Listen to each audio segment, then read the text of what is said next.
मित्र, जीवन में कभी न कभी ऐसा समय अवश्य आता है जब सब कुछ मुश्किल लगता है, लेकिन यही वो क्षण होते हैं जब हमें अपनी आंतरिक शक्ति को पहचानने की आवश्यकता होती है। याद रखें, श्री कृष्ण कहते हैं, आप केवल निस्वार्थ भाव से अपने कर्म करें, क्योंकि जो मार्ग ईश्वर ने आपके लिए खोला है उसे कोई भी बंद नहीं कर सकता। इसलिए निरंतर चलते रहें। मनुष्य का जीवन उसके कर्मों पर निर्भर होता है। जैसे वह कर्म करता है, उसका जीवन उसी के अनुरूप बनता है। कोई भी मनुष्य क्षण भर भी कर्म किए बिना नहीं रह सकता। सभी प्राणी प्रकृति के अधीन हैं और प्रकृति अपने अनुसार हर प्राणी से कर्म करवाती है और उसके परिणाम भी देती है। भगवान श्री कृष्ण अर्जुन से कहते हैं कि हे अर्जुन, कर्म करने में तेरा अधिकार है, उसके फलों के विषय में मत सोच। इसलिए तू कर्मों के फल का हेतु मत हो और कर्म ना करने के विषय में भी तू आग्रह ना कर। जीवन में प्रगति के लिए मन मस्तिष्क के साथ तन का स्वास्थ्य रहना भी जरूरी है। कोई भी कार्य शरीर के द्वारा किया जाता है। यदि शरीर अस्वस्थ है तो वह कभी भी कोई भी कार्य नहीं कर पाएगा। अतः शरीर साधना बेहद जरूरी है।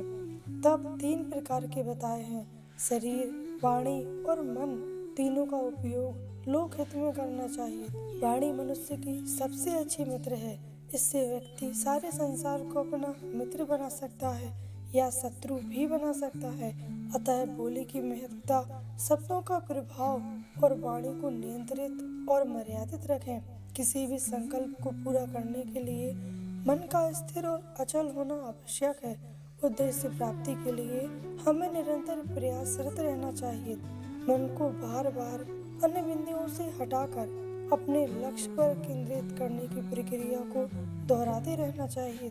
इस प्रक्रिया का चमत्कारिक प्रभाव देखने को मिलता है और कार्य तल्लीनता से संपन्न होता है। इसीलिए लक्ष्य की प्राप्ति के लिए रुचि जागरूक करना चाहिए। आगत विगत की चिंता से मुक्त होकर कर्म पथ पर आगे बढ़ते रहना चाहिए। घटनाएं प्रकृति के घटनाक्रम की कड़ी हैं और ये समय अनुसार घटती रहती हैं। अनावश्यक चिंताओं में उलझना जीवन के अमूल्य समय को नष्ट करना है। इसलिए तनाव रहित होकर अपना कर्म करते रहना चाहिए। व्यक्ति जो चाहे बन सकता है यदि वह विश्वास के साथ एक शुद्ध वस्तु पर लगातार चिंतन करे। मन बहुत चंचल है जो इंसान के दिल में उथल पुथल कर देता है।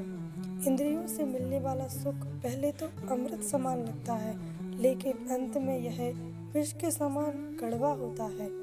जब ध्यान में महारत हासिल हो जाता है तो मन हवा रहित स्थान में दीपक की लौ की भांति अडिग रहता है। हे अर्जुन, तीनों लोकों में मेरे पाने के लिए कुछ भी नहीं है और ना ही कुछ ऐसा है जो मेरे पास नहीं है। मैं अभिनय करना जारी रखता हूँ, लेकिन मैं अपनी जरूरत से प्रेरित नहीं हूँ।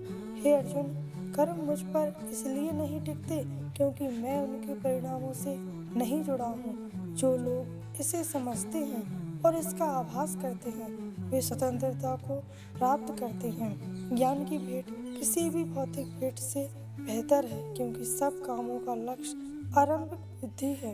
हर प्राणी के जीवन में परीक्षा का समय आता है। इसका अर्थ यह नहीं कि निराश हुआ जाए। यदि परिस्थितियां आपके हक में नहीं हैं तो विश्वास कीजिए, कुछ बेहतर आपकी तलाश में है। जीत हो या हार, दोनों का सम्मान करना सीखो, क्योंकि दोनों ही ईश्वर की इच्छा से होती हैं। क्रोध, लालच और वासना यही नरक के द्वार हैं, क्योंकि यह मानव के पतन का कारण है। ईश्वर का रूप केवल उतना ही नहीं जितना हम और आप समझते हैं। सृष्टि के हर कण में परमात्मा की उपस्थिति होती है। अति से ज्यादा खाना खाने वाला मानव आलस के रथ का सारथी बनता है। एक योगी की यही पहचान होती है कि वह कम खाते हैं और हरि की महिमा गाते हैं। स्वर्ग और नरक कर्म के तराजू पर समान रूप से तुलते हैं। इन्हीं के आधार पर आत्मा की गति होती है। जीवन में अपनी पथ से भटकने वाला व्यक्ति कभी भी परमात्मा की प्राप्ति नहीं कर सकता, फिर चाहे वह कितना भी कुछ क्यों ना कर ले। सृष्टि में हर जीव के हृदय में नारायण का वास है। मनुष्य को चाहिए कि वह अपने भीतर के नारायण का स्वरूप जाने।